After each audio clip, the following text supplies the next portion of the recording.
Sudah terlihat Bapak Ibu Ya, share screen-nya. dan terlihat enggak? Ya, terima kasih. Assalamualaikum warahmatullahi wabarakatuh. Eh, Selamat pagi Pak Johar, kemudian Bapak Ibu, rekan-rekan mahasiswa S2. Izin untuk menyampaikan hasil bacaan yang sudah saya rangkum dalam PPT ini mengenai pendidikan sebagai ilmu pengetahuan. Ini adalah tugas kedua yang berkaitan dengan tugas yang sebelumnya terkait pendidikan itu sendiri gitu seperti itu. Nah, kalau misalnya dari tugas yang pertama dari judul kan sebetulnya menjelaskan tentang perspektif ragam sudut pandang terkait pendidikan itu sendiri seperti apa. Nah, di tugas yang kedua ini kita bisa melihat bahwa pendidikan itu ternyata bagian dari ilmu pengetahuan seperti itu.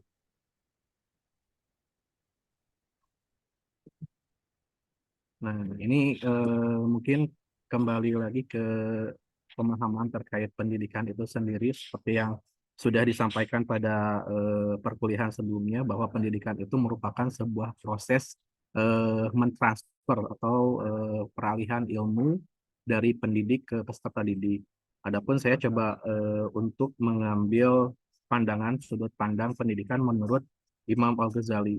Imam Al-Ghazali ini seperti yang kita ketahui bahwa beliau adalah cendekiawan Muslim, eh, sebagai pendidik juga memandang bahwa pendidikan adalah merupakan sebuah proses memanusiakan manusia sejak masa kejadiannya sampai akhir hayatnya gitu. Jadi dari proses panjang dari mulai manusia itu lahir sampai ke menuju ke akhir hayatnya atau sampai meninggal melalui berbagai ilmu pengetahuan yang mana bentuk proses pengajaran dilakukan secara bertahap dan menjadi tanggung jawab orang tua dan masyarakat menuju pendekatan diri kepada Allah sehingga menjadi manusia yang sempurna.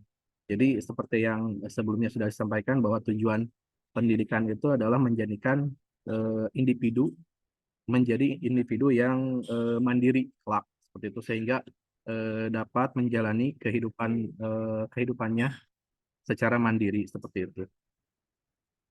Kemudian saya coba melihat sudut pandang dari pengertian ilmu sendiri itu seperti apa. Menurut asal kata dan KBBI, saya coba sampaikan bahwa istilah ilmu berasal dari bahasa Arab, artinya halimah yang memiliki arti mengetahui atau perbuatan dengan tujuan untuk mengetahui segala sesuatu. Sedangkan ilmu menurut bahasa Latin, yakni sains, memiliki arti pengetahuan, mengetahui, dan memahami. Sedangkan menurut KBBI, ilmu memiliki suatu bidang yang disusun secara sistematis menurut metode yang ilmiah yang dapat digunakan untuk menjelaskan dan menerangkan kondisi tertentu dalam bidang pengetahuan. Seperti itu kurang lebih. Sementara untuk pengetahuan sendiri, menurut Hasanah, pengetahuan pada hakikatnya merupakan segenap apa yang kita ketahui tentang suatu objek tertentu, termasuk ke dalamnya adalah ilmu. Jadi, ilmu merupakan bagian dari pengetahuan yang diketahui oleh manusia di samping berbagai pengetahuan lainnya seperti seni dan agama. Gitu. Jadi memang ilmu dan pengetahuan ini erat kaitannya. Itu keduanya memang ilmu dan pengetahuan mungkin bisa dibagi dari tiga kategori. Yang pertama itu terkait pengertiannya, kemudian prosesnya, dan luasan cakupan. Untuk ilmu sendiri, secara pengertian, merupakan sebagai kerangka konseptual atau teori yang mengkaji dan menguji secara kritis. Tentuan saja, tentu saja menggunakan metode ilmiah, sementara pengetahuan adalah hasil pengamatan yang bersifat tetap. Sifatnya tidak dapat diuji atau dikaji secara kritis. Dari segi bentuk, tidak universitas dan tidak bersifat sistematis. Kemudian untuk proses ilmu itu diproses melalui proses pembelajaran, sementara pengetahuan diprosesnya bisa saja tanpa melalui proses pembelajaran. Sementara untuk luas cakupannya, ilmu adalah kumpulan banyak sekali pengetahuan, sementara pengetahuan itu sendiri adalah sebagian kecil dari keseluruhan ilmu pengetahuan seperti itu. Jadi pengetahuan itu adalah bagian dari ilmu seperti itu yang saya pahami. Kemudian apa sih sebetulnya syarat-syarat sesuatu itu bisa disebut sebagai ilmu pengetahuan? Setidaknya yang saya pahami, ternyata ada 4 poin yang menjadi syarat dari ilmu pengetahuan itu sendiri. Yang pertama adalah memiliki objek sendiri, kemudian memiliki metode, tersusun secara sistematis, dan bersifat universal. Seperti itu. Jadi ilmu pengetahuan itu harus memiliki objeknya sendiri, entah itu objek berupa material ataupun berupa objek formal seperti itu. Kemudian memiliki metode. Ilmu pengetahuan memiliki metode ilmiah dalam pengkajian objeknya. Dilansir dari Nature, metode ilmiah adalah suatu proses pengamatan yang mengarah pada suatu penjelasan hipotesis yang kemudian diuji berulang-ulang untuk mencari kemungkinan penjelasan lainnya. Metode ilmiah membuat cara atau jalan bagaimana untuk mengkaji suatu objek, sehingga metode ilmiah adalah suatu perangkat penelitian dalam mencari kebenaran dan juga meminimalisir kesalahan dalam pengkajian objek ilmu pengetahuan. Kemudian ilmu itu harus tersusun secara sistematis. Artinya, berbagai pengetahuan dan informasi dalam suatu ilmu pengetahuan harus disusun dengan teratur, saling tergantung satu sama lainnya, kemudian rasional juga logis, di mana kebenaran suatu pengetahuan dapat diuji dengan fakta dari pengetahuan yang lain. Ilmu pengetahuan tidak acak-acakan, namun memiliki alur sistematis yang rasional sesuai dengan fakta-fakta yang terkumpul. Kemudian syarat ilmu adalah bersifat universal. Menurut Hartono Kasmedi dan kawan-kawan dalam buku Filsafat Ilmu menyebutkan bahwa ilmu bersifat universal artinya kebenaran yang diungkap ilmu itu tidak mengenai sesuatu yang bersifat khusus, melainkan kebenaran tersebut berlaku umum. Seperti itu. Misalnya ilmu fisika di Indonesia akan sama dengan ilmu fisika yang berlaku di seluruh dunia. Kemudian ini adalah beberapa ciri-ciri ilmu pengetahuan itu sendiri. Yang pertama adalah empiris, kedua adalah radikal, ketiga sistematis, yang keempat adalah objektif, atau sifat ilmu pengetahuan harus objektif. Maksud objektif tidak memihak. Adapun manfaat dari sifat objektif ini adalah yaitu menghilangkan prasangka atau penilaian negatif orang lain. Kemudian ilmu pengetahuan itu harus analitis, disampaikan secara rinci atau kritis dan menyeluruh. Yang keenam adalah verifikatif, harus sudah melalui pengujian berkali-kali. Pengujian ini sebagai bentuk pertanggungjawaban dan mencapai jawaban sempurna terkait pertanyaan yang selama ini mungkin masih dipertanyakan. Dengan kata lain, ilmu pengetahuan harus dapat dikomunikasikan. Kemudian yang ketujuh adalah logis, diperoleh melalui metodologi penelitian dan disusun secara logis. Tujuannya untuk mencapai keseluruhan solusi dan pesan. Yang kedelapan adalah bersifat ilmiah. Ilmu pengetahuan bersifat ilmiah dan proses perolehan ilmu pengetahuan memang dilakukan secara serius dan bersungguh-sungguh. Yang kesembilan adalah kritis. Dikatakan kritis apabila teori tersebut tidak lagi ditemukan teori definitif atau turunannya. Kemudian ini adalah jenis-jenis ilmu pengetahuan. Yang pertama adalah ilmu pengetahuan alam. Ilmu pengetahuan alam atau pengetahuan alam merupakan cabang ilmu yang mempelajari terkait sains dan alam, di mana ilmu ini mempelajari atau menggali dan meneliti pengetahuan terkait gejala-gejala dan peristiwa-peristiwa alam. Kemudian ilmu pengetahuan budaya merupakan cabang ilmu yang mempelajari terkait dengan kebudayaan. Yang ketiga adalah ilmu pengetahuan sastra, merupakan cabang ilmu yang mempelajari terkait seni sastra. Pengetahuan sastra ini ternyata umurnya sudah cukup tua dan telah dipelajari sejak zaman Yunani kuno. Kemudian yang keempat adalah ilmu pengetahuan sosial, dan yang kelima adalah ilmu pengetahuan agama. Pendidikan sebagai sebuah proses penyampaian ilmu pengetahuan, seperti yang sudah disampaikan sebelumnya, bahwa di beberapa perspektif sebelumnya menyatakan bahwa pendidikan itu merupakan sebuah proses untuk menyampaikan ilmu pengetahuan, seperti itu, dengan tujuan untuk membentuk manusia yang pada akhirnya nanti menjadi manusia yang mandiri. Seperti itu, dengan pengetahuan yang mereka punyai, manusia itu siap untuk menghadapi kehidupan di masa depannya. Seperti itu. Sementara itu, pendidikan sebagai ilmu ternyata sudah memiliki prasyarat bahwa pendidikan itu dijadikan sebagai sebuah ilmu pengetahuan, di mana sesuai dengan syarat-syarat yang sudah disampaikan tadi, pendidikan ternyata sudah memiliki objek pendidikannya sendiri, itu ya, objek material berupa manusia sebagai objek yang dididiknya, kemudian objek formalnya adalah fenomena pendidikan atau situasi pendidikan itu sendiri. Kemudian pendidikan sudah memiliki metode dalam pendidikannya. Yang pertama itu terkait metode penelitian kualitatif dan metode penelitian kuantitatif. Kemudian pendidikan sudah tersusun secara sistematis. Sebagaimana ilmu-ilmu lainnya, ilmu pendidikan dapat berupa konsep, aksioma, postulat, prinsip, hukum, teori, dan model. Dalam hal ini, ilmu pendidikan bersifat objektif, deskriptif, perspektif, yang disajikan secara rinci dan sistematis. Ilmu pada umumnya bersifat deskriptif, tetapi ilmu pendidikan tidak hanya bersifat deskriptif, melainkan juga perspektif atau normatif.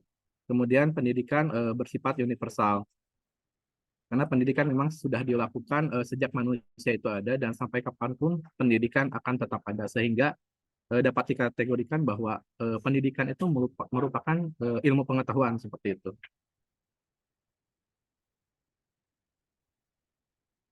Pendidikan berperan sebagai sumber lahirnya ilmu pengetahuan. Dalam hal ini kita mengetahui sendiri bahwa ada ilmu mengenai pedagogik yang di dalamnya terdapat eh, pembelajaran-pembelajaran tentang cara-cara untuk melakukan pendidikan, seperti perencanaan dan pelaksanaan pembelajaran, kemudian pemahaman terhadap peserta didik. Nah, itu adalah bagian-bagian dari ilmu tentang pendidikan seperti itu. Dan selanjutnya bahkan saat ini pendidikan itu sudah berkembang menjadi sebuah ilmu pengetahuan di mana yang sebelumnya mungkin kita kenal adalah pedagogik yaitu pendidikan yang berfokus terhadap anak.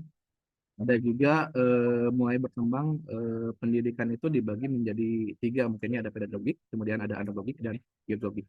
Ini mengacu terhadap pemahaman pendidikan bahwa pendidikan itu adalah proses seumur hidup dari mulai lahir sampai akhir hayat, bahwa memang pendidikan itu tidak berhenti seperti itu. Jadi makanya terdapat ilmu-ilmu pendidikan yang sekarang ini dibagi menyesuaikan terhadap perkembangan dari individu itu sendiri. Seperti itu. Berikut adalah beberapa sumber referensi yang menjadi rujukan. Mungkin sekian Pak Johar, Bapak Ibu sekalian, terima kasih. Assalamualaikum warahmatullahi wabarakatuh. Terima kasih nih Waalaikumsalam. Kang Sidik ya yang sudah menyampaikan paparannya ya, dimulai dari definisi, kemudian ya, nah, definisi ilmu itu, ilmu dan pengetahuan itu kira-kira seperti apa gitu ya, kemudian perbedaannya kira-kira seperti apa antara ilmu dan pengetahuan ya. Kemudian masuk pada apa pada ilmu pendidikan gitu ya. Nah, pengertian kemudian syarat ya, syarat-syarat sebagai suatu ilmu gitu ya. Nah, pendidikan sebagai suatu ilmu itu ada memiliki persyaratan-persyaratan tertentu ya. Nah, itu kira-kira yang sudah dipaparkan oleh teman kita ya. Baik, selanjutnya satu lagi ada yang mau memaparkan hari ini. Mangga siapa?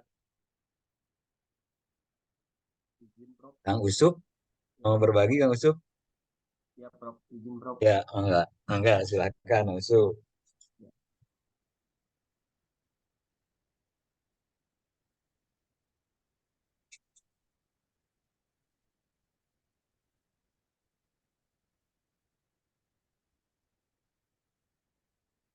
Sudah terlihat Bapak Ibu. Ya, mangga sudah kelihatan. Silakan. Bismillahirrahmanirrahim. Saya izin menyampaikan untuk tugas yang kedua dari mata kuliah kajian pedagogik pendidikan sebagai ilmu pengetahuan, eh, di mana beberapa sumber yang sudah saya baca bisa disimpulkan atau saya bisa petakan konsepnya seperti ini. Yang pertama, bahwa pendidikan sebagai ilmu pengetahuan ini eh, disebut sebagai latar belakang. Latar belakang mengapa? Karena pendidikan itu disebut sebagai ilmu karena ilmu merupakan objek utama dari pendidikan. Dan yang berikutnya, pendidikan sebagai ilmu pengetahuan itu memiliki sifat yang dipengaruhi oleh ilmu pengetahuan. di mana ilmu pengetahuan itu memiliki sifat yang pertama status rasional, empiris, fakta dan teori, universal, akumulatif, sebagai ilmu normatif, praktis dan teoritis, rohaniah dan historis. Yang berikutnya, di mana pendidikan sebagai ilmu itu memiliki persyaratan yang pertama memiliki objek studi, yang kedua memiliki sistematika, yang ketiga memiliki metode. Dan metode-metode tersebut eh, ada berbagai metode. Yang pertama metode normatif, metode explanatory, metode teknologis, metode deskriptif, fenomenologis, metode hermeneutis, metode analisis, kritis atau filosofis.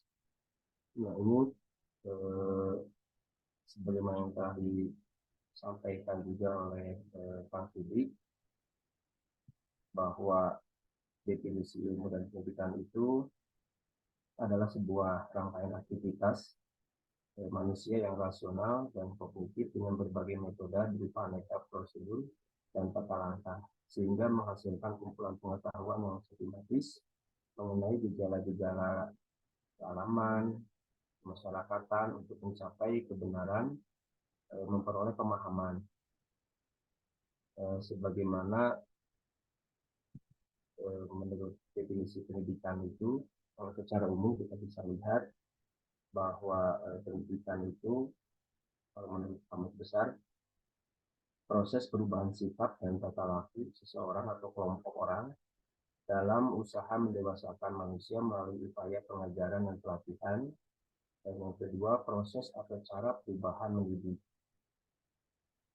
Kalau dilihat dari definisi umum pendidikan menurut Undang-Undang Nomor 20 Tahun 2023 tentang Sistem Pendidikan Nasional, pasal pertama, pendidikan adalah usaha sadar dan terencana untuk mewujudkan suasana belajar dan proses pembelajaran agar peserta didik secara aktif mengembangkan potensi dirinya untuk memiliki kekuatan spiritual, keagamaan, pengendalian diri, kepribadian, kecerdasan akhlak mulia, serta keterampilan yang diperlukan dirinya, masyarakat, bangsa, dan negara. Itu juga ada definisi ilmu pendidikan dalam bahasa Inggris. Istilah pendidikan dipresentasikan dengan kata education, biasanya dikaitkan dengan pendidikan di sekolah, dengan alasan bahwa di sekolah tempat anak dididik dan dibimbing oleh para ahli yang khusus mengalami pendidikan dan latihan sebagai profesi. Kata education ini berhubungan dengan kata lain educare, yang berarti mengeluarkan sesuatu kemampuan.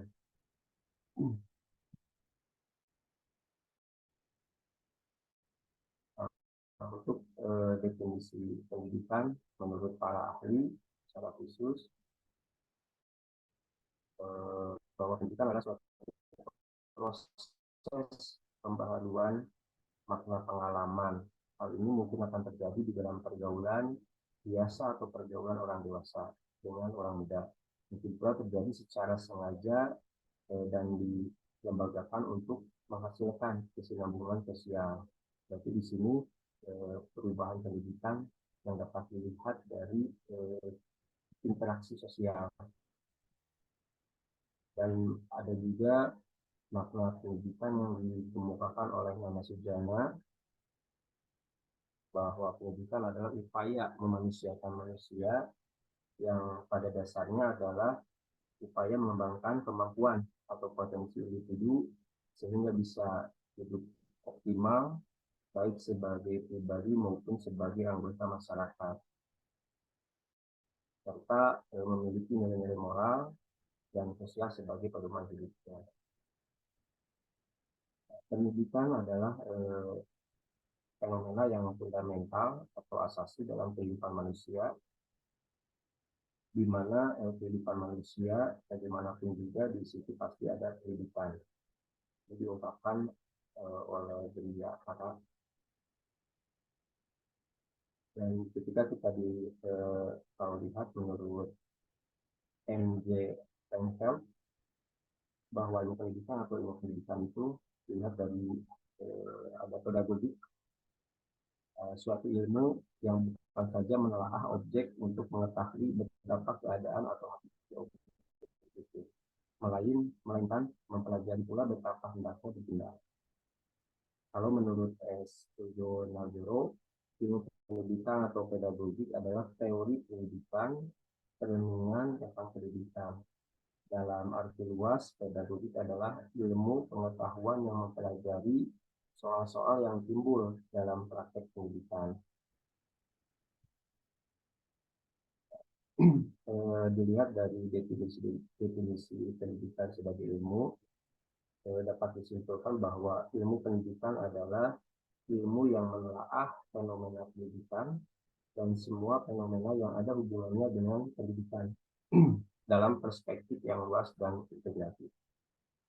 Dua, fenomena pendidikan dan semua fenomena yang ada hubungannya dengan pendidikan ini bukan hanya merupakan gejala yang melekat pada manusia atau gejala yang universal dalam perspektif yang luas, melainkan juga sekaligus merupakan upaya untuk memanusiakan manusia agar menjadi sebenar-benarnya manusia.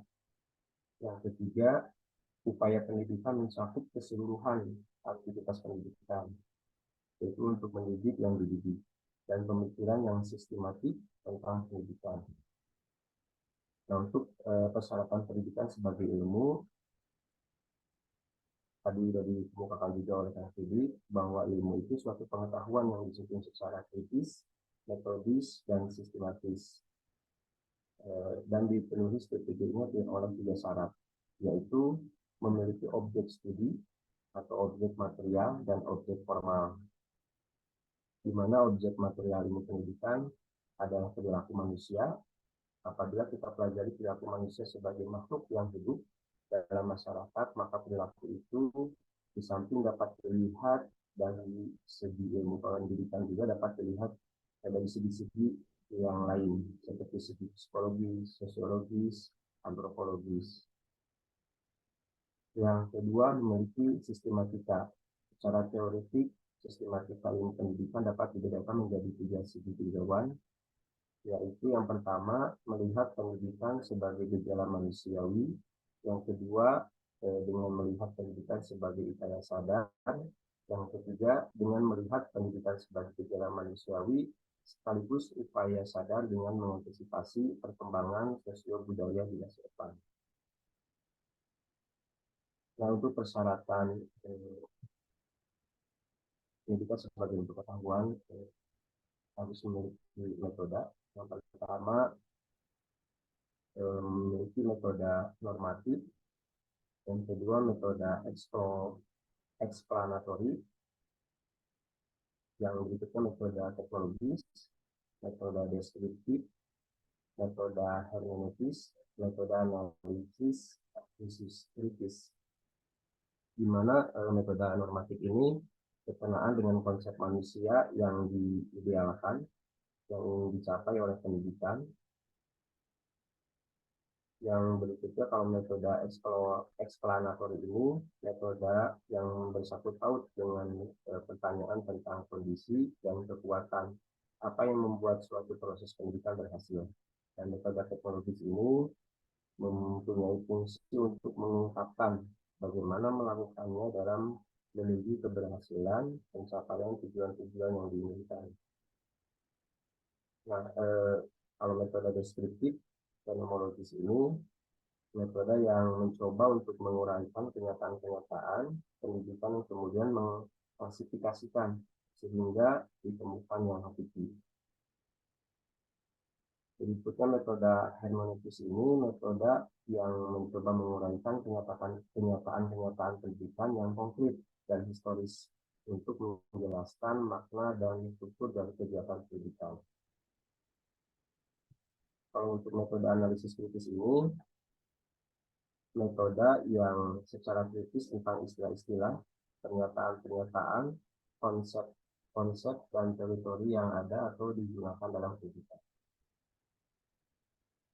Nah, jika kita lihat sifat ilmu pengetahuan ini memiliki sifat yang pertama rasional. Rasional itu ilmu pengetahuan harus bersifat kegiatan berpikir yang ditunjukkan pada logika atau penalaran.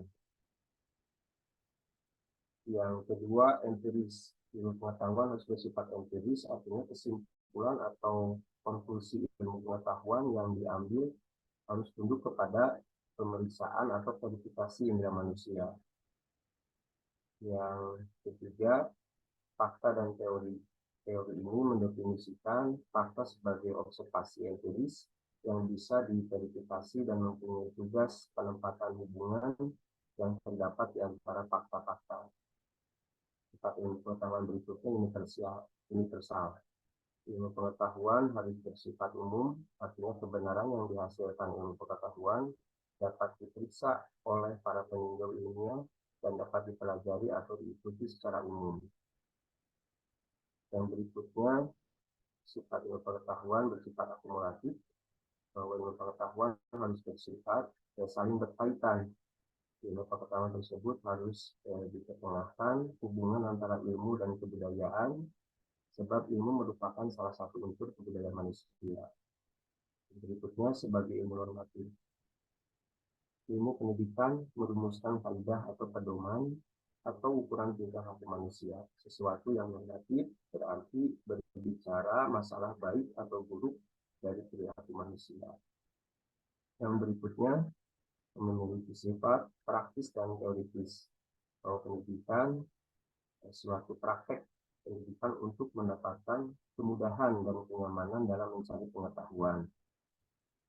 Yang berikutnya, memiliki sifat rohaniah, bahwa ilmu pendidikan ini bersifat rohaniah karena selalu memandang peserta didik sebagai makhluk yang bersusila dan ini menjadikannya sebagai makhluk yang beradab. Yang terakhir, memiliki sifat ilmu pengetahuan secara historis, bahwa ilmu pendidikan bersifat historis ini karena menguraikan teori sistem pendidikan sepanjang zaman dan kebudayaan serta makna filosofis yang berpengaruh pada zaman tertentu. Ini dapat pustaka yang sudah saya baca dalam kajian ini. Mungkin itu saja Prof yang bisa saya sampaikan di tugas kedua ini.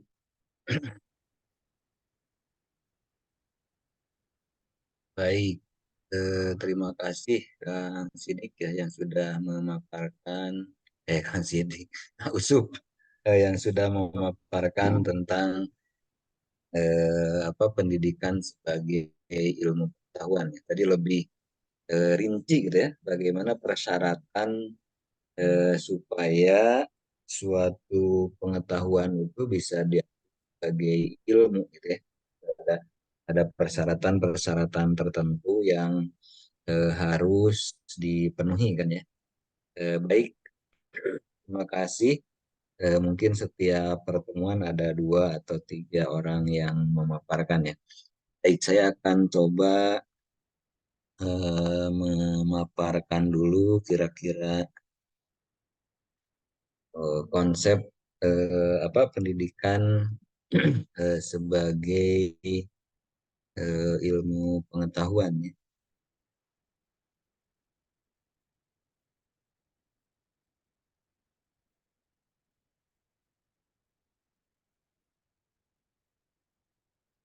Ya, kita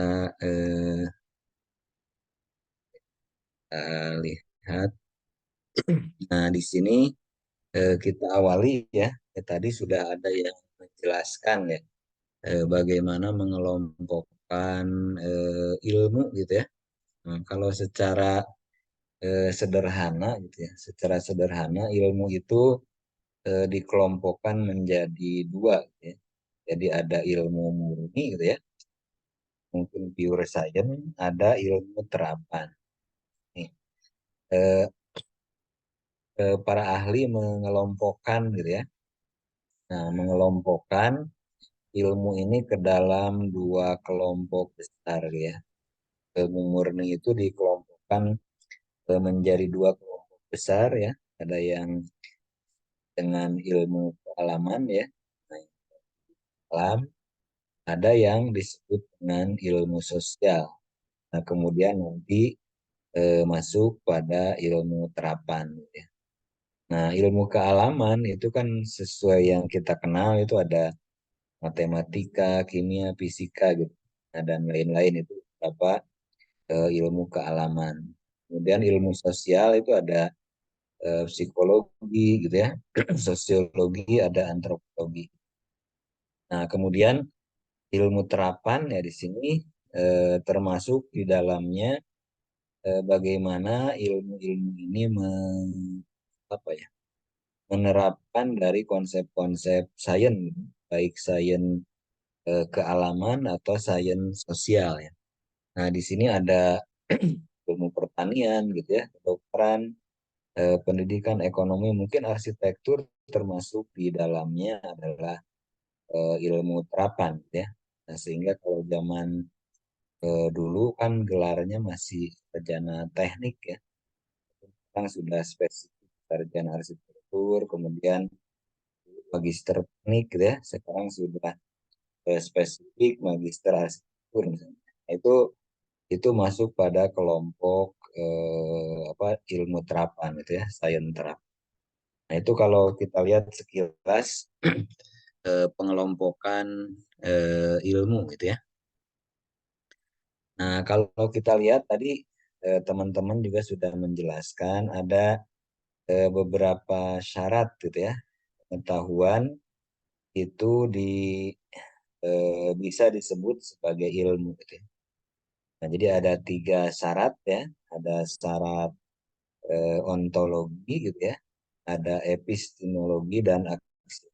Mungkin saya kira ini sudah dibahas oleh Prof. Marto ya di dalam kuliah filsafat.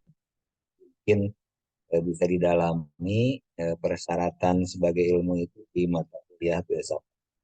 Mungkin di sini saya hanya sekilas mengulas saja gitu ya. Jadi ada 3 persyaratan bahwa pengetahuan itu dianggap sebagai ilmu pengetahuan.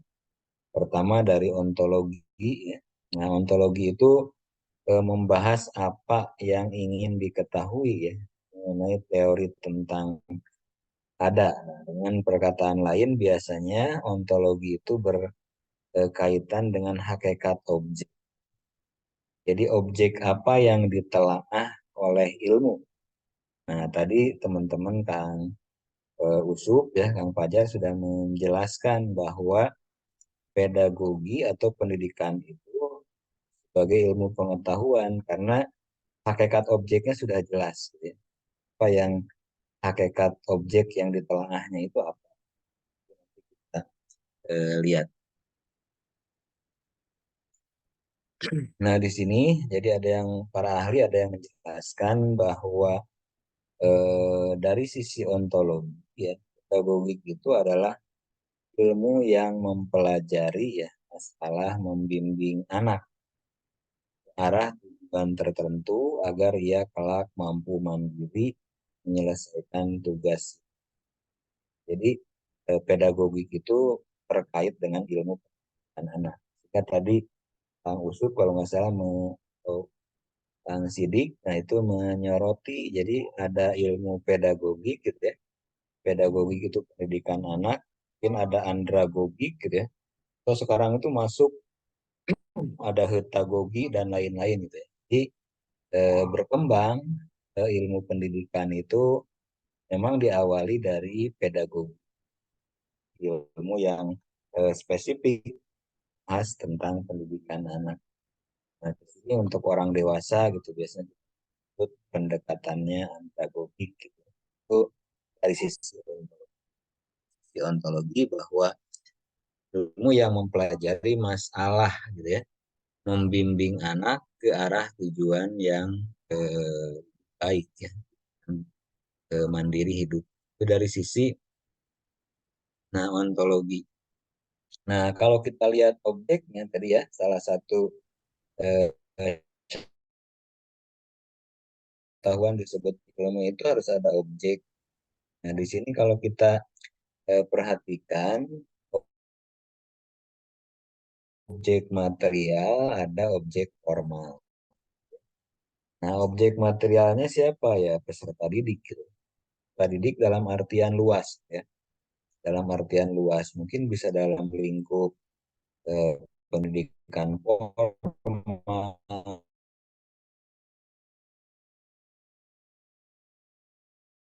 bahwa objek material ya dari ilmu pendidikan itu adalah peserta. Nah, objek formal itu ada situasi pendidikan gitu. Situasi pendidikan itu apa gitu ya. Nah, kalau kita lihat situasi pergaulan kita itu kan ada situasi pergaulan biasa ya, ada situasi pergaulan pendidikan. Nah, situasi pendidikan itu apa gitu? Nah, di sini situasi pendidikan itu merupakan situasi yang spesifik ya. Jadi situasinya itu suatu perubahan ya dari situasi pergaulan ke situasi pendidikan, di mana orang dewasa itu biasanya berubah menjadi pendidik. Nah, dan anak-anak itu menjadi peserta didik. Jadi di situ ada dua komponen gitu ya. Ada komponen pendidik, biasanya orang dewasa gitu ya. Kemudian ada anak sebagai peserta didik. Itu pergaulannya, pergaulan yang spesifik antara orang dewasa, antara pendidik dengan peserta. Jadi itu istimewa gitu. Nah, jadi situasi pendidikan merupakan situasi pergaulan yang diciptakan dengan sengaja. Nah, karena apa? Karena ada tujuan yang ingin dicapai gitu ya. Nah, mungkin di kelas ada suatu tujuan yang ingin kita capai, sehingga bagaimana supaya tujuan itu tercapai gitu. Kan nanti muncul metode pembelajaran, muncul model pembelajaran gitu ya. Jadi suatu pelajaran itu tentu memiliki metode yang sangat khusus. Misalnya bagaimana Anda belajar di studio tentu sangat berbeda dengan kita belajar teori gitu ya. Nah, itu karena apa? Karena situasinya itu situasi yang spesifik. Itu kira-kira. Nah, situasinya itu sangat khusus gitu. Nah, tergantung dari tujuannya apa gitu ya. Jadi kalau di studio lebih banyak yang diasahnya itu adalah keterampilan ya, maka prosesnya itu akan berbeda dengan menjelaskan teori. Itu situasi pendidikan. Nah, kalau kita lihat komponennya apa gitu ya. Nah, tadi yang utama kan komponen situasi pendidikan itu kan ada pendidik dan peserta didik yang utama. Tapi di sini bagaimana misalnya kewibawaan dari pendidik ya. Bagaimana alat ya, fasilitas yang disediakan. Nah, itu juga akan mempengaruhi situasi pendidikan. Ya, ada komponen. Kalau alatnya tidak memadai ya akan sulit gitu ya. Itu kira-kira komponen dari situasi pendidikan. Jadi dari sisi objek ya, nah, maka pendidikan itu bisa dianggap sebagai ilmu karena memiliki objek yang jelas. Nah, oke. Nah, yang kedua dari sisi epistemologi ya. Nah, tadi juga sudah disinggung oleh teman-teman gitu ya dengan bahasa yang lain ya, dengan perkataan yang lain bahwa epistemologi itu adalah pengetahuan yang sistematik gitu ya, mengenai pengetahuan itu sendiri. Nah, atau ada yang menyebut sebagai teori pengetahuan yang benar. Nah, jadi epistemologi ini membahas tentang bagaimana proses memperoleh pengetahuan. Jadi dari sisi epistemologi, lihat apakah ilmu pendidikan itu sebagai ilmu atau tidak gitu ya. Tapi oleh dua orang teman kita sudah yakinkan gitu ya bahwa proses memperoleh pengetahuan itu akan berbagai cara gitu ya. Nah, itu berarti memenuhi persyaratan epistemologi. Nah, kalau kita lihat secara sederhana, tentu tadi saya sudah jelaskan gitu ya bahwa ini akan mungkin dibahas di mata kuliah. Saya singgung landasan epistemologi dari ilmu. Nah, itu berkaitan dengan segenap proses ya, untuk memperoleh pengetahuan. Ya, pertanyaannya bagaimana prosedurnya? Ya? Bagaimana prosedurnya? Bagaimana caranya? Bagaimana tekniknya? Nah, itu kira-kira yang masuk pada landasan epistemologi. Nah, sehingga ada dua pendekatan ya. Ada dua pendekatan di dalam memperoleh pengetahuan. Teman sudah memahami ada dua pendekatan dalam memperoleh pengetahuan. Ada penalaran deduktif ya, ini kita memahami. Ada penalaran. Nah, penalaran deduktif itu apa gitu ya? Nah, ini penalaran yang berdasarkan pada pengetahuan sebelumnya yang bersifat umum ya, kemudian menyimpulkan pengetahuan baru yang bersifat. Kadang-kadang kita selalu suka menyebutnya dari umum ke khusus. Itu dari umum ke khusus. Tapi berbeda dengan deduktif gitu ya, kebalikannya dari khusus. Ini ada dua pendekatan penalaran di dalam memperoleh. Mungkin pernah belajar di matematika ya tentang silogisme gitu ya, tentang silogisme. Itu kira-kira bagaimana me, apa, menyatukan ya antara berbagai premis-premis yang ada menjadi satu kesatuan.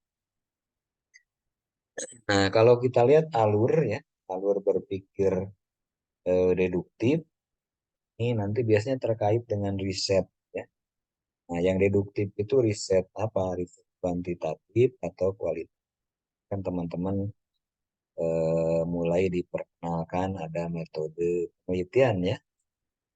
Dan nanti apakah teman-teman nanti tesisnya mau mengambil apa, metode ya atau pendekatan kuantitatif atau memang di arsitektur itu lebih banyak gitu ya yang mengambil pendekatan kualitas.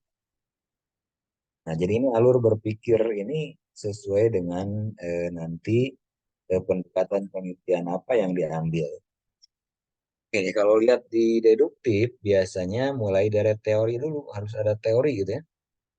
Nah, harus ada teori ini di kuantitatif.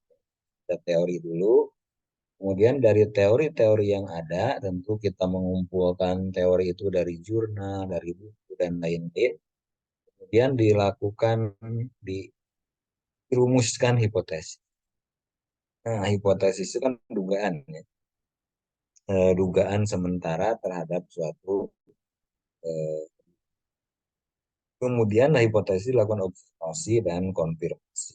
Ini kira-kira alur berpikir deduktif. Ya. Ciri-ciri dari logika deduktif ini teman-teman bisa lihat. Pertama ada analitis, tautologis, teori ya. Ini ada tiga ciri logika deduktif. Nah, analitis itu apa? Analitis itu kesimpulan ditarik ya, hanya dengan menganalisis proposisi-proposisi atau premis-premis yang sudah ada gitu ya. Jadi dari proposisi-proposisi, dari premis yang sudah ada baru ditarik kesimpulan. Jadi kesimpulan itu tidak tiba-tiba gitu ya. Nah, tiba-tiba saja muncul kesimpulannya. Nah, tetapi harus berdasarkan premis-premis yang ada. Nah, kemudian yang kedua tautologis. Jadi kesimpulan itu harus diambil ya. Nah, sebetulnya kesimpulan itu sudah tersirat gitu ya. Sudah terkandung dalam premis-premisnya gitu ya. Sudah ada, kita tinggal menyimpulkan saja. A priori biasanya kesimpulan ditarik tanpa pengalaman indera. Nah, argumen deduktif itu selalu dapat dinilai sahih atau tidak. Jadi teman-teman bisa ya tentang hasil penelitiannya, apakah sahih atau tidak kesimpulannya. Nah, tergantung teman-teman nanti mulai dari proposal ya, ujian tahap 1, ujian tahap 2 itu harus mempertahankan argumen sehingga argumen itu menjadi bisa dipahami gitu ya, diterima oleh banyak orang. Nah, itu kira-kira logika deduktif. Jadi nanti risetnya adalah riset kuantitatif. Nah, tadi saya sudah jelaskan ada yang kedua, ada penalaran induktif. Nah, induktif kebalikannya dari deduktif. Dari yang spesifik, dari yang khusus disimpulkan ke arah yang lebih. Itu biasanya ditarik realisasinya kira-kira. Nah, tipe berpikir induktif ini ada berbagai macam ya. Ada strong inductive argumen ya. Jadi argumen dalam premisnya memberikan bukti yang kuat untuk mendukung kesimpulan. Itu argumen-argumennya itu ya kuat, kesimpulannya juga kuat aja gitu ya. Nah, ada a weak inductive argument bahwa suatu argumen premisnya tidak memberi bukti yang kuat. Ini yang lemah gitu ya. Argumennya lemah sehingga misalnya mudah dipatahkan. Hati-hati nanti di dalam tesis Anda, di dalam riset Anda harus dihindari ya dari argumen dari premis yang tidak ada bukti. Nah, tidak ada. Yang ketiga, good inductive argument. Jadi induktif argumen yang kuat dengan premis yang benar. Ini yang tentu yang sangat baik ya, bahwa induktif juga kuat berdasarkan premis. Nah, ini alurnya ya. Nah, jadi alurnya itu kira-kira alurnya mulai dari bawah. Sehingga biasanya pendekatan penelitian kualitatif ya yang menggunakan alur induktif itu ada yang menyebut sebagai grounded teori. Jadi membangun satu teori di sini. Nah, akan muncul dari hasil observasi gitu ya. Jadi kalau alur induktif itu mulai dari observasi. Observasi di lapangan gitu ya. Observasi misalnya perilaku pengguna jalan gitu ya. Itu diobservasi kira-kira seperti apa. Nanti akan muncul pola ya. Akan muncul pola. Nah, polanya itu seperti apa? Jadi Anda amati misalnya pengguna jalan itu polanya seperti apa gitu. Ada yang penelitian misalnya tentang pola pergerakan orang di kampus gitu ya. Nah, di kampus itu kira-kira polanya seperti apa gitu ya. Misalnya jam masuk gitu ya. Nah, jam masuk misalnya dari setengah 7 sampai jam 7.15 biasanya kondisinya padat gitu ya. Nah, padat. Tapi kalau kita melakukan observasi berdasarkan hasil observasi itu nanti akan muncul dugaan setara ya, tentatif hipotesis. Bisa dihipotesiskan bahwa pada jam misalnya 6.30 sampai 7.15 itu kondisi jalan menuju kampus paling padat. Baru nanti dari tentatif hipotesis itu nanti setelah diuji akan lahir teori. Mungkin diamati gitu ya, sekian lama dalam 1 bulan misalnya. Nah, kira-kira seperti ini alur berpikir induktif ya. Nah, jadi dari segi epistemologi ya, bagaimana tadi mendapatkan pengetahuan yang benar ya. Tadi kan ada 2 cara ya. Ada pendekatan deduktif dan pengetahuan itu bisa peroleh dari cara.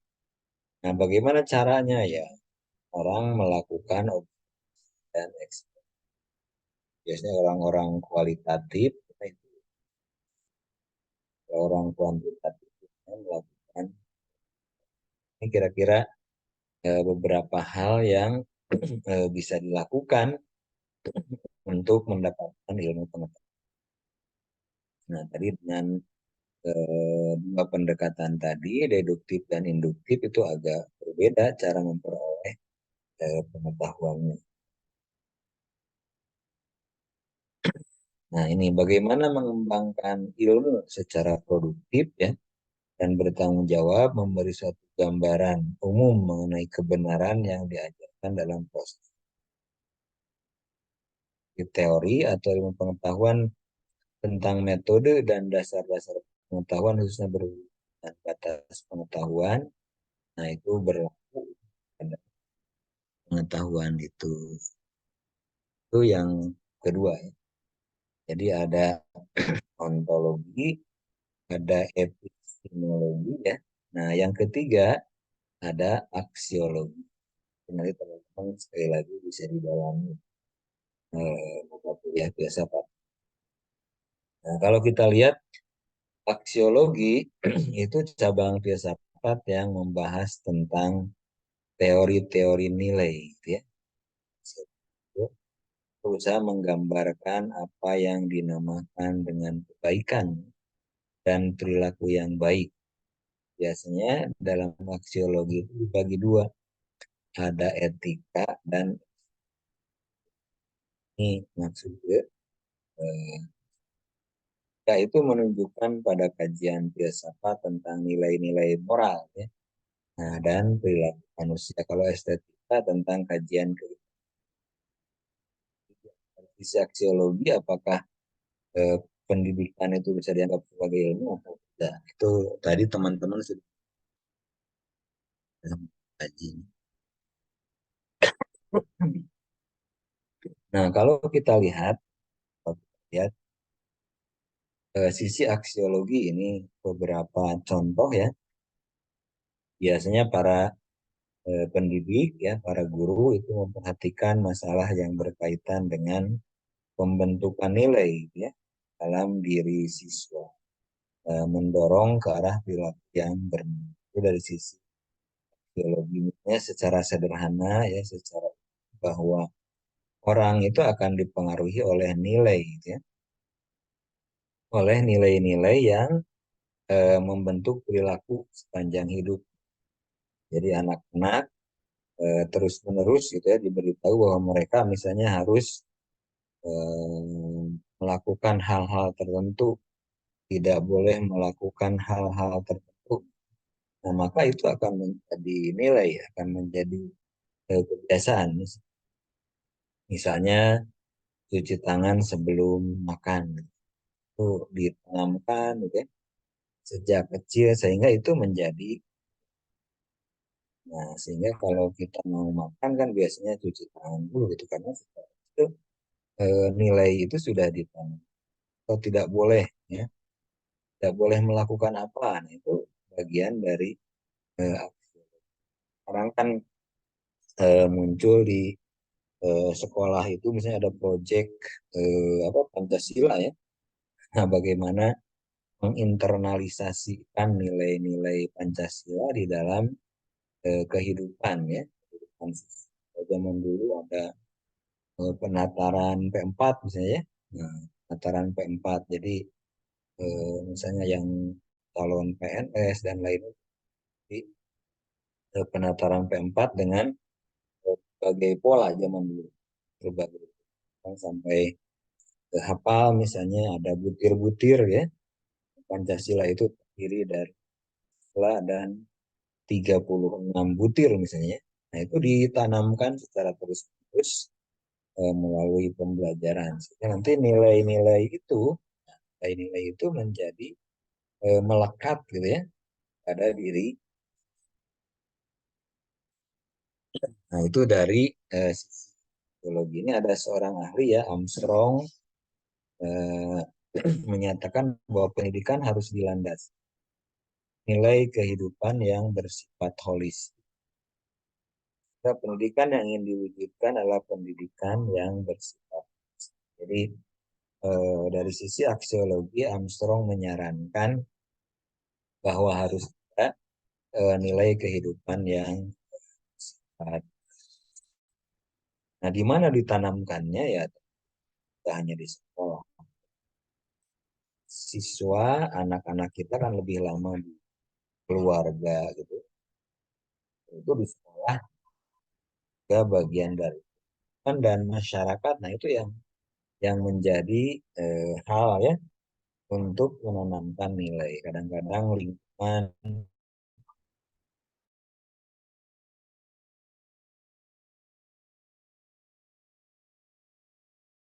anak-anak mungkin ya perbedaan di sekolah selalu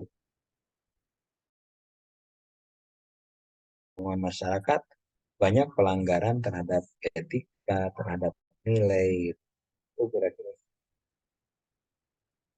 Nah, kalau kita masuk pada konteks Indonesia ya, nah tadi sudah disinggung juga di Undang-Undang Mas ya, Undang-Undang 20 tahun 2000 tentang sistem pendidikan di sini mengamanatkan tujuan pendidikan ya. Jadi tujuan pendidikan itu banyak aspek. Ya, ada aspek individu, aspek jasmani, aspek rohani itu sangat lengkap ya. Nah, pertemuan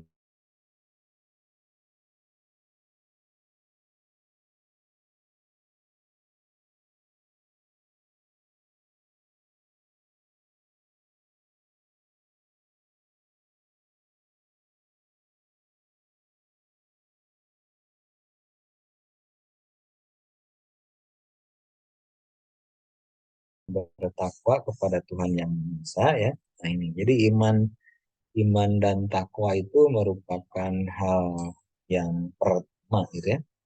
Nah, yang pertama ditanamkan ya dan menjadi tujuan pendidikan. Kemudian berakhlak mulia ya, sehat, bercakap, kreatif, mandiri dan menjadi warga negara yang demokratis. Jadi di dalam sistem pendidikan kita itu ada nilai-nilai. Ada nilai-nilai yang berdimensi vertikal, ada yang bersifat horizontal. Dimensi vertikal tentu bagaimana hubungan kita dengan Tuhan, gitu ya. Horizontal bagaimana hubungan kita dengan sesama manusia. Itu dalam sistem pendidikan kita, nah itu dituliskan secara spesifik menjadi tujuan yang harus dicapai gitu ya, dalam sistem pendidikan. Nah, itu kira-kira apa landasan ya bahwa pendidikan itu sebagai ilmu. Kita akan sekilas melihat ya, tentu tadi saya sudah sampaikan bahwa yang lebih lengkap mungkin nanti lanjut di situ di mata kuliah. Nah, kalau kita lihat landasan filosofis pendidikan itu apa ya? Nah, ini adalah asumsi yang bersumber dari filsafat ya. Filsafat yang menjadi kita dalam sistem pendidikan kita itu ada beberapa aliran. Bisa ada aliran idealisme ya, ada aliran realisme, ada aliran pragmatisme. Nah, di kita itu ada yang spesifik.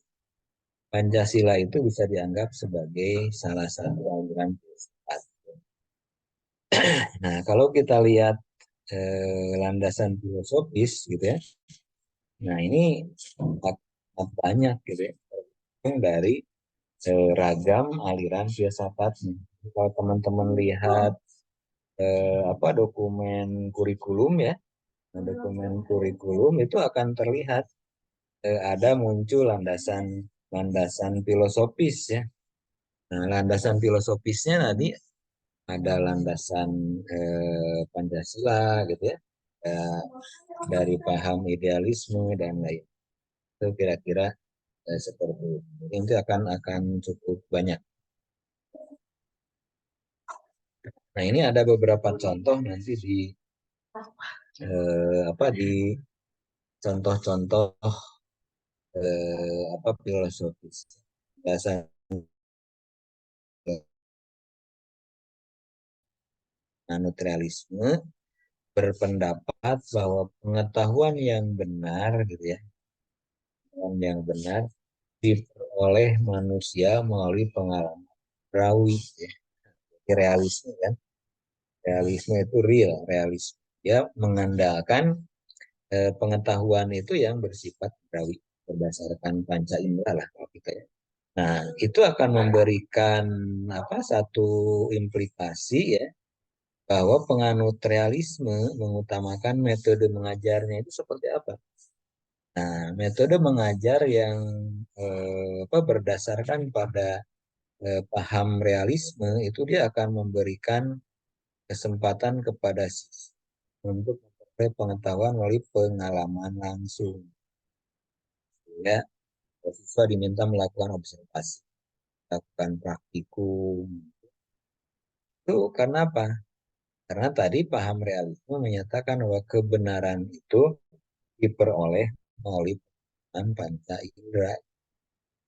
Ini akan memberikan dampak pada metode mengajar. Nah, sehingga nanti banyak ragam metode mengajar ya tentu ini didasarkan pada filsafat yang dianut.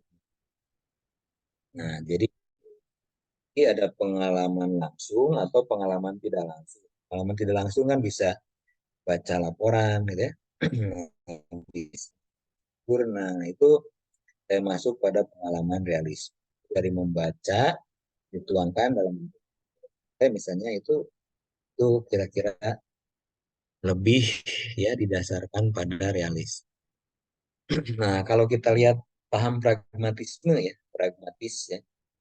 Nah, paham pragmatisme ini berpandangan pengetahuan ya dan perbuatan bersatu tak terpisah. Semua pengetahuan bersumber dari dan diuji kebenarannya melalui pengalaman. Nah, ini. Jadi pragmatisme itu lebih mengandalkan pada nah, kan nanti akan memberi dampak pada tujuan dan metodenya gitu ya. Nah, sehingga tujuan pendidikan itu menurut paham pragmatisme adalah pertumbuhan kondisi umum, kondisi tertinggi ya. Nah, dari pertumbuhan adalah kebebasan mengadakan penelitian bersama ya, memikirkan yang tidak terkekang dalam satu sistem ini lebih eh, terbuka ya. Nah, lebih kan betul metode pemecahan masalah ya. Sebagai ya, metode mengajar. Di dalam pendidikan itu kita metode discovery learning ya. Nah, mungkin teman-teman pernah mendengar. Jadi, metode discovery learning, pembelajaran untuk memecahkan suatu masalah, itu lahir dari pragmatisme. Pragmatisme itu dia memiliki kebebasan gitu, dalam satu sistem yang terbuka gitu ya. Nah, jadi itu akarnya gitu ya. Jadi tentu semua kalau kita perhatikan sekarang dalam sistem sekolahan ada berbagai pendekatan, ada berbagai metode pembelajaran itu tentu akan melahirkan metode pembelajaran. Dalamnya metode jadi pragmatisme itu menghasilkan metode pembelajaran discovery learning. Ya. Nah, bagaimana kalau orang yang berpandangan humanisme gitu ya? Humanisme itu bisa dilihat dari namanya ya, ada humanisme rasional ini berpandangan bahwa faktor yang paling penting dalam semesta adalah manusia dan kemanusiaan. Dan rasionalitas manusia merupakan hal yang terpenting pada manusia dan kemanusiaan. Disinilah akan lahir bahwa pendidikan itu hanya bertujuan mengembangkan kecerdasan melalui latihan berpikir ya, latihan berpikir dan mengenali tata hukum ilmu melalui ensiklopedia atau buku besar tentang ilmu yang telah dicapai dalam dia menekankan humanisme rasional itu bagaimana melatih keterampilan berpikir ya. Kalau pembelajaran itu bagaimana pembelajaran-pembelajaran yang melatihkan kemampuan berpikirnya, nah pembelajaran inquiry ya, pembelajaran inquiry, pembelajaran discovery tadi termasuk melatih kemampuan.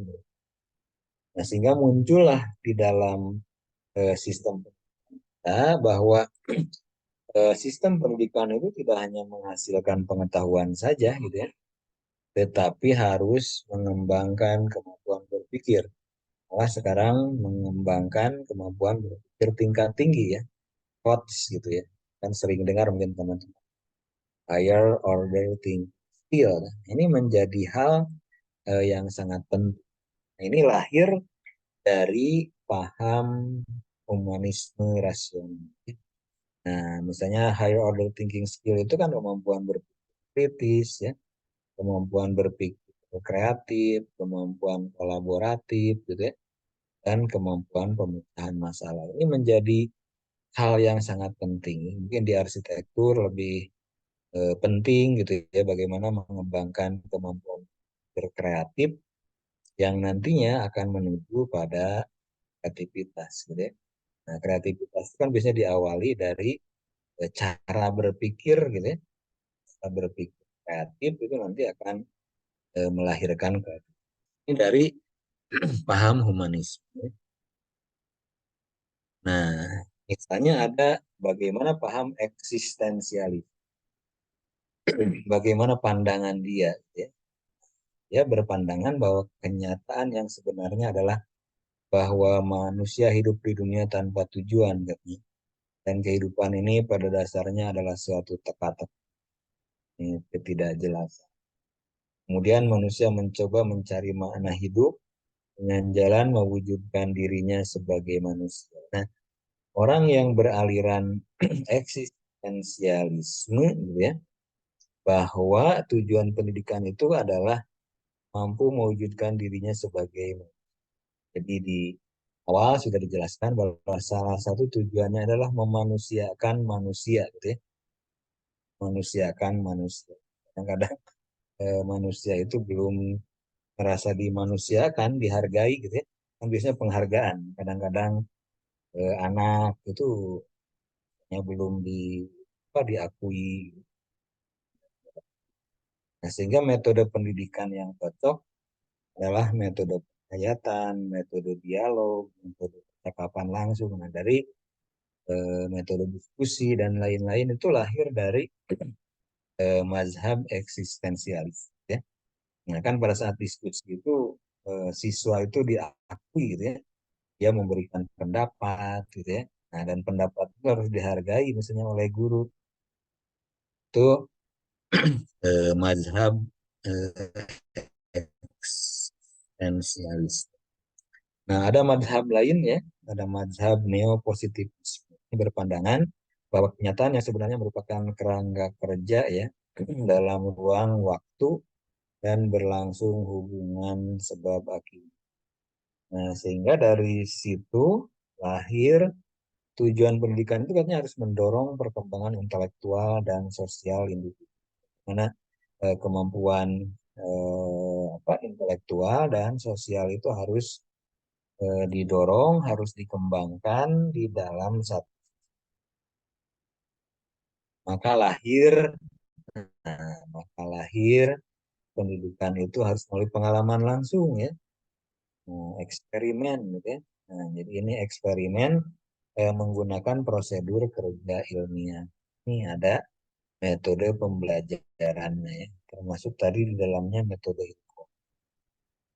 Nah, itu metode-metode atau model-model pembentuk itu tentu lahir dari filsafat yang dianut. Dalam kurikulum kita yang dianutnya banyak filsafat itu, sehingga maka semua model, semua metode pembelajaran kan di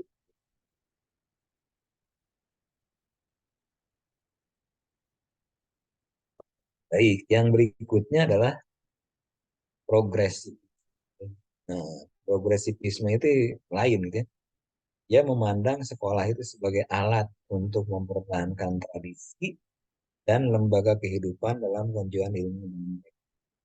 Jadi, sebagai alat mempertahankan tradisi. Contoh misalnya di kita, mengapa muncul mata pelajaran gitu ya, bahasa daerah. Nah, bahasa daerah. Kita kan sering mendengar Indonesia itu kaya dengan bahasa dan budaya daerah. Kadang-kadang bahasa dan budaya itu bisa hilang gitu ya. Menurut paham progresivisme itu pendidikan itu alat untuk mempertahankan tradisi ya. Ya di sekolah diajarkan bahasa kan ya. Nah, ada sebut di dalam struktur kurikulum kita muatan lokal. Muatan lokal itu lahir dari pandangan filsafat progresif. Itu kira-kira apa tujuan pendidikan, kemudian metode dan lain-lain itu semua lahir gitu ya dari pandangan-pandangan filsafat. Nah, itu mungkin apa penjelasan ya sedikit tentang bagaimana pendidikan sebagai ilmu ya, bahkan yang dari teman-teman. Nah, jadi untuk minggu depan teman-teman silakan untuk menganalisis ya kajian filosofis ya terhadap hakikat manusia dan tujuan pendidikan. Apa hakikat dari manusia itu?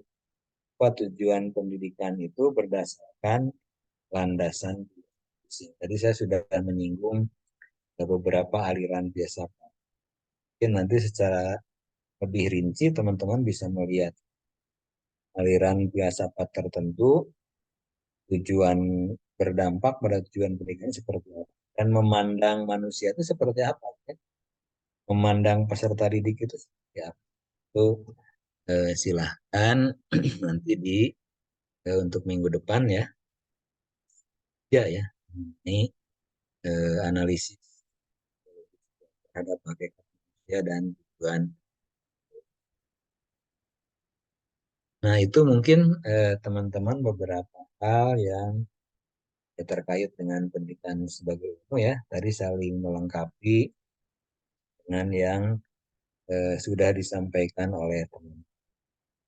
Baik, masih ada waktu ya sedikit kalau ada yang mau didiskusikan. Enggak. Atau ada yang mau berpendapat gitu ya. Jadi nggak usah berdiskusi. Ada yang mau Izin, berpendapat, nama enggak? izin Prof. Enggak, Kang Fajar, enggak. Ya, ya ini mungkin eh, apa ya? Ada sedikit pengalaman gitu. Ya, sebagai orang tua juga yang memiliki anak eh, mengikuti pendidikan gitu formal. Nah, kalau dulu itu kan kita itu eh, pendidikan itu berlangsung mungkin lebih banyak di lingkungan formal di sekolah gitu. Dan sisanya mungkin di keluarga dan di lingkungan sekitar. Nah, untuk kondisi sekarang mungkin terbalik ya, balik. Jadi karena kemajuan teknologi, jadi pendidikan ini tuh ternyata bisa lebih banyak didapat di lingkungan keluarga juga gitu. Dan sisanya mungkin pengembangannya di sekolah. Dan kebetulan saya kemarin sekilas membaca literatur ada yang apa, membuat kajian bahwa untuk sekarang katanya 50% itu berada di keluarga gitu, proses pendidikan itu. Dan sisanya 30% di sekolah dan sisanya yang 20% adalah di lingkungan. Nah, ini yang jadi eh, apa ya? Yang jadi eh, apa ya? Maksudnya metode penilaian gitu, Pak. Yang kadang sekarang itu berbeda-beda gitu. Kadang ada anak yang misalkan dia punya prestasi mengikuti perlombaan, olimpiade atau apa, intinya dia berprestasi dan pada saat misalkan dia apa mendaftar ke sekolah tempat itu ternyata, nah ini saya melihat ada perbedaan metode penilaian di setiap eh, instansi sekolah gitu. Nah, memang pemerintah itu kan membuat kurikulum itu standar ya, sama gitu, menyeluruh. Tapi kenapa gitu sih penilaian-penilaiannya itu berbeda-beda gitu. Itu sih Pak, dari saya. Terima kasih. Baik, terima kasih Pak Fajar nih berbagi pengalaman ya, eh, pengalaman misalnya terhadap sistem pendidikan anak kita gitu ya. Mungkin agak berbeda dengan pendidikan yang kita alami gitu. Nah, itu Iya Pak. ya itu kira-kira beberapa pengalaman ya. Nah, sekarang sejak otonomi daerah ya tahun berapa itu?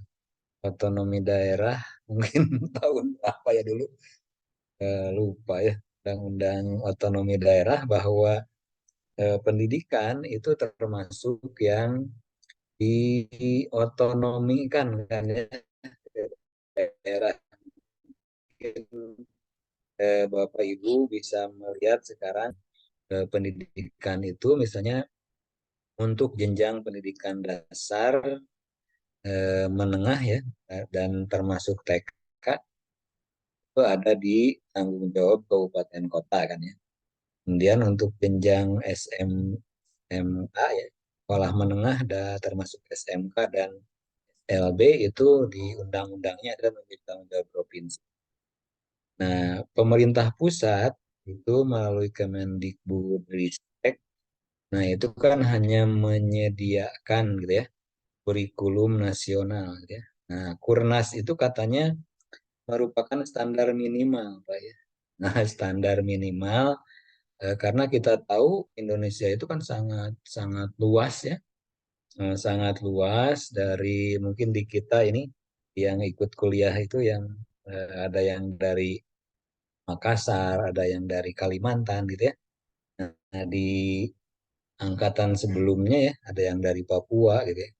Ini sangat luas sehingga pemerintah itu hanya menyiapkan ya, menyiapkan standar nasional pendidikan. Nah, standar nasional itu standar minimal. Nah, ini yang kadang-kadang salah salah dipahami gitu ya. Bahwa standar itu standar nasional pendidikan itu standar minimal. Nah, sehingga tiap-tiap daerah itu harusnya meningkatkan gitu ya. Nah, bukan malah ada daerah itu mengurangi ya. Tadi kalau kalau kita lihat misalnya kurikulumnya sama, tetapi sistem evaluasinya berbeda gitu ya. Nah, sekarang pemerintah pusat tidak lagi melakukan ujian nasional, asesmen secara nasional. Yang ada sekarang hanya AKM ya, di asesmen kecukupan minimal. Itu yang diukur itu adalah sekolah. Nah, yang diukur itu sekolah. Bagaimana misalnya SMAA gitu, ya, A tertentu, SMP tertentu, SD tertentu, kira-kira berada di peringkat berapa gitu. Kelemahannya apa? Nah, dari kelemahan-kelemahan itu pemerintah melakukan intervensi gitu ya. Jadi kalau seharusnya bagi sekolah yang masih lemah itu intervensinya lebih banyak gitu ya. Nah, walaupun ya sekarang kita masih melihat misalnya ya SMK sebagai pusat keunggulan ya dulu revitalisasi SMK, tapi malah yang direvitalisasi itu sekolah-sekolah yang sudah bagus gitu. Nah ini dulu saya mendampingi beberapa sekolah termasuk sekarang mendampingi satu sekolah SMK Pusat Keunggulan dan bagaimana program-program itu dikembangkan gitu ya. Nah, dan harus memberi imbas gitu ya pada sekolah lain. Jadi sekarang SMK Pusat Unggulan memang sudah tidak lagi seperti yang dulu gitu ya. Yang dulu mah yang bagus-bagus dan sekarang sudah mulai merambah pada sekolah yang menengah gitu ya. Nah, sehingga proses pendampingannya bisa menjadi ya lebih banyak tantangan gitu ya. Nah, itu ya. Jadi pemerintah pusat hanya menyiapkan standar nasional. Lagi standar nasional itu standar minimal. Nah, ini yang banyak salah paham ya. paham. Jadi sama mungkin di arsitektur standar perancangan ya, misalnya standar tertentu itu kan biasanya hanya minimal saja. Minimal saja misalnya untuk rumah sederhana bahannya ini kan standar minimal. Maka sebaiknya di itu kira-kira. Ya betul tadi ada beberapa pergeseran dan beberapa jenis sekolah gitu ya. Sekarang sekarang kita banyak melihat ada misalnya sekolah terpadu ya. Nah, kan kita sering dengar SDIT ya, SDIT, SMP IT gitu ya, kemudian SMA IT malah boarding school gitu ya. Nah, itu kalau di boarding school sepertinya hampir 100% ya Pak ya. Hampir 100% anak itu berada di lingkungan sekolah gitu ya. Nah, ini kan banyak ya boarding school. Mungkin kalau di SDIT yang pulangnya jam 4 misalnya. Nah, itu kemudian di negeri memang ya kalau kita lihat kan hanya beberapa jam ya. Anak-anak kalau di SD negeri sekolahnya kelas 1 kadang-kadang sampai jam 10. Nah, kelas 1 2 nanti diganti kelas 3 4 masuk 10 gitu ya. Itu masih belum memenuhi mungkin ya dari sisi jam. Nah, itu mungkin yang terjadi karena apa? Karena pemerintah itu hanya menetapkan standar minimal. Silahkan lembaga pendidikan ya termasuk daerah. Nah, itu untuk mengembangkan sendiri, mengembangkan sendiri. Nggak ada slot untuk muatan lokal gitu ya. Nah, untuk muatan lokal ada beberapa sekolah yang ada bahasa gitu ya. Mungkin ada ekstrakurikulernya kesenian daerah dan lain-lain itu diberikan wadah kurikulum. Itu mungkin Pak Fajar yang bisa saya tanggapi tentang pandangan Bapak. Baik, Prof. Terima kasih banyak. Ya, ya terima kasih Pak Fajar. Teman-teman mohon maaf mungkin karena ya waktunya tinggal masih ada Pak Sumarlin. Cukup cukup dulu mungkin ya hari ini. Ya, cukup dulu saya kira hari ini udah jam 8.40 biasanya kan. Nyambung lagi ya mata kuliah apa berikutnya? Metode Metodologi perancangan, perusahaan. Oh, sama Prof. Parli. ya Iya, betul. Prof. Ya, baik. Jadi kita akhiri pertemuan kali ini dengan sama-sama membaca. Nah, enggak, Kang Irfan ya biasa diabadikan dulu teman-teman. Mangga yang bisa buka untuk diabadikan nggak apa-apa yang tidak bisa mungkin Baik, jalanan. rekan-rekan, dimohon untuk membuka gamenya untuk saya screenshot absensi pertemuan mata kuliah hari ini. Izin saya screenshot ya. 1, 2, 3.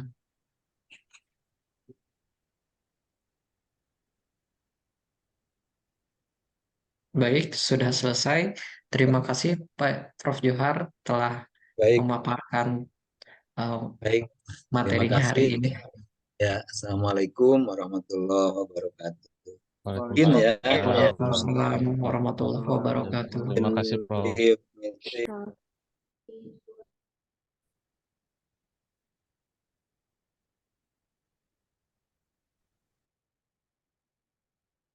Pak Irfan belum ada materi ya yang kemarin, belum di-sharing.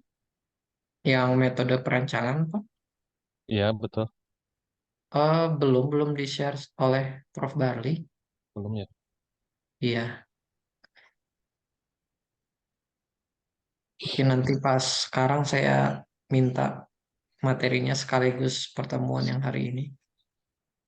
Ada kan hari ini, nggak libur? Ada, tetap Oh, ada. ada.